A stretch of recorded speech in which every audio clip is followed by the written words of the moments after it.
भुवनेश्वर विद्युत कार्यालय सम्मुखें कांग्रेस बड़ विक्षोभ टीपीसीओ डीएल ऑफिस को धसई पशिबा गला बेले गेट बंद कर्तृपक्ष टाटा पावर अतिरिक्त सुरक्षा जमा नोटिस और स्मार्ट मीटर प्रत्याहार दाबी।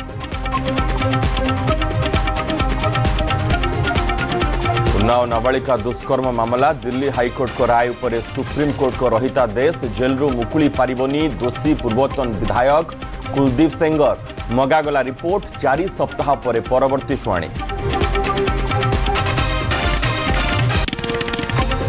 आरावली मामला रे पूर्व राय को स्थगित रखिले सर्वोच्च अदालत। नवेम्बर 20 आरावली व्याख्या बाबद निर्देश को स्थगित रखिले परिवेश मंत्रालय रिपोर्ट आधार में सुप्रीमकोर्ट व्याख्या करने पर विभिन्न महलर होइतिला विरोध।